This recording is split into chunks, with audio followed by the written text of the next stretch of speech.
үйге кіргізіп алу бұл жақсы емес ағайын. Өліп, сіз бүйтіп сазарып жүр. Мен білем, шет елден мемлекеттің қай мемлекеттер екенін айтпай ақ қояйын. Өкінішке орай мұсылман мемлекеттердің өзі сөйтеді. Кіргізіп алып емдейміз деп, өтіріктен антибиотик сала беріп, адам бүйтіп жеңілдеп жата береді. Міне деп, әр жатқан күні ақша, әр дәрісі ақша, сөйтіп анан сордырып, бишараға жасап атқан бар. Сондықтан өздеріңізді алдамаңыздар. Алладан тікелей келген ажал, ол алтынат дейді. Зекетті өз бауырына беруге бола ма? Болады. Лынара болады. Өлген адамның басына тал еккен қаншалықты дұрыс дейді. Кішкентай мини талдарды егуге болады, су армайтын. Одан кейін басына емес, егер үлкен тал ексеңіздер, маңайына егіңіздер, кейін ұрымпағымыз кесіп алып, отын қылады, немесе әйтеуір бір нәрсе қылады. Ауаға да жақсы. Үлкен ағаштарды еге болып, кейін жапырақтарымен мұсыр болып, одан қасындағы қабірлерді сындырып, қабірлерге тамырлары шығып кетіп, ауыр болады.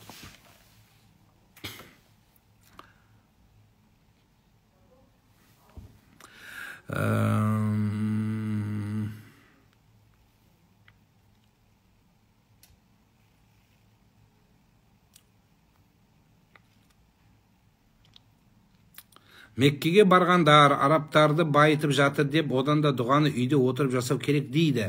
Қазір кез келген адам бара береді ғой, дұрыс емес дейді. Түркияға демалғандаршы, Мальдиваға демалғандаршы, пляжға барып. Ол өзінің ақшасы ғой, біріншіден. Екіншіден, Аллаға жақындайым деп барса, не айтасыз? Қабыл болсын деген сөз жалқы емес пе? Біз үшін жалқы ма не? Айт, қабыл болсын де, құлшылық жасап жатыр. Байытып не істеп жатыр олар? Онсыз да бай мемлекет ол. Сенің берген ақшаңа мұқтаж емес ол. Сондықтан енді Құдай жүрегінен алып қойған адамды сөйтіп есептейміз.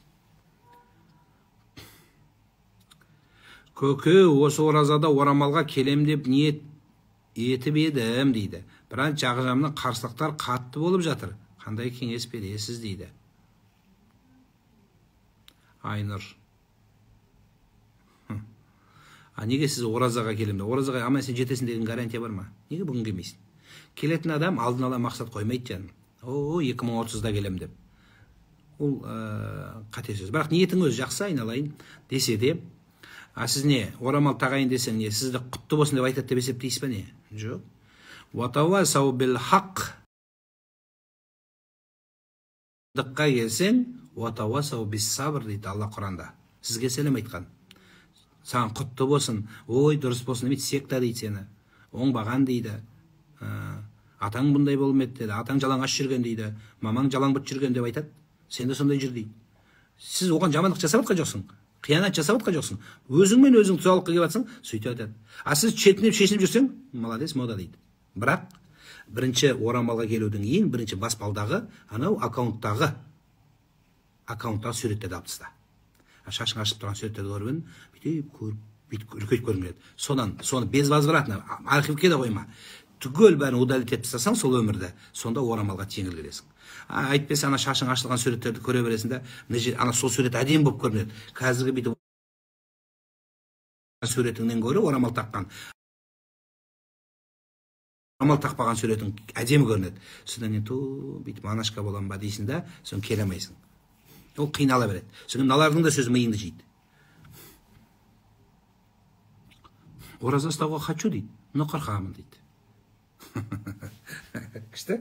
Біздің адамдар күшті айтады да. Тамақ жеген кезде ішің запор болып қалатын қорқасың, бірақ жейсің почему-то. Жемейсің ба? Запор болып қалсаңшы, ішің өтіп кетсеші. Бірақ жейсің ғой бәрібір. Ай, батырмай. Енді сен мысалы, ажал келеді ғой, түбі бәрібір. Қонақпыз бұл өмірден шығып кету керек болады. Қорқамын, өлем, қорқамын. Бірақ өлгім келмейді. Деген айтып, ол Алланың әмірі, сен ұстап атам. Қатырат біздің адамдар, дұрыс айтады. Жүрекке тыныштық беру үшін нені оқу керек? Алланы еске алу керек.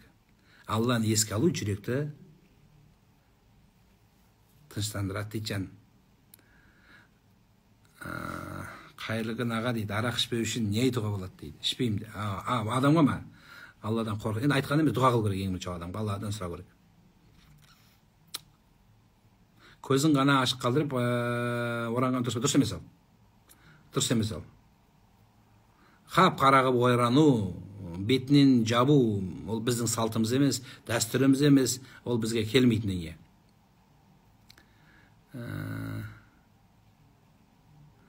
Сізді қатырасыз дейді, біз бәріміз қатырамыз, біз қазақпыз. Так, ораза ұстауға екі қабат әйелдерге болады ма дейді. Құдайға шүкір, біз 23-24-те мемлекетіміз көп ақша жинамаса, мына бюджетті тесіктерін тезірек толтырмаса, біздің қазақтың әйелдері өзі бала туудан Құдайға шүкір, алхамдулилля, қазақтың саны көбейіп жатыр. Әйтеуір, ораза келгенде емізуменен аяғым ауырлар көбейіп жатыр. Демек, бұл жақсы деген сөз. Бізде жаңағы демография жақсы дамып келе жатыр деген сөз, ол да жақсы. Не айтамыз? Аяғы ауыр кісілер негізі денсаулығына қарағаны жақсы. Егер өзі әлсіреп ауырып жүрсе, онда Алла қуат берсін. Онда балаңызды босанып, балаңызды жақсылап емізіңіз.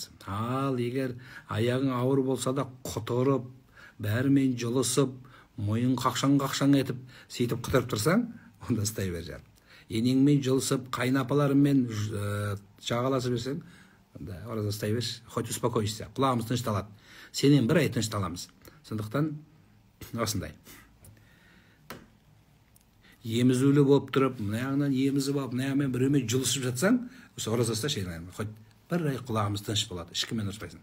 Осыған бір оқиға түсіп кетті, бір кісі айтады маған, сіз біздің бастыққа ораза ұстатыпсыз ғой дейді. Ораза ұстамаған кісі енді бір сөйлесіп жүріп, осылай бір сұхбат құрып жүріп, ораза ұстады ол кісі. Маған соның кісінің қызметкері айтады да, сіз біздің бастықты ораза ұстатыпсыз ғой дейді. Иә десем, енді Алланың қалауымен ұстады, бірақ мен себепші болдым десем, қандай жақсы болды дейді. Неге десем, боқтамайтын болды дейді. Боқтамайтын болды дейді. Ораза ол тек қана жеп ішуден тыйылу емес, ораза тәрбиелеу. Намаз ол тек қана оқу емес, намаз тәрбиелеу. Субханалла деп зікір айту ол тек қана Алланың жатына емес, өмірді өзгерту, адамды өзгерту. Дін ол тек қана сөйлеу емес, ол өзгеру.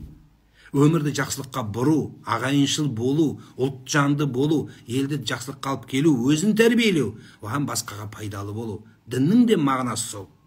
Түсінесіз ба? Сондықтан ораза ұстағанда ең болмаса боғауыздан тыйылады. Тыйылу керексің сен. Біреу сен ұрса бастаса, сен кінәлі емессің. Инни саим, мен оразамын. Қап, мен оразамын деп, көрсетем әйтпесе саған деп кетіп қалу керек. Оразада боқтауға болмайды. Сен виноват емессің, бірақ бәрібір ұрысуға болмайды. Өйткені сіз өзіңіз сөйтіп ұстайсыз.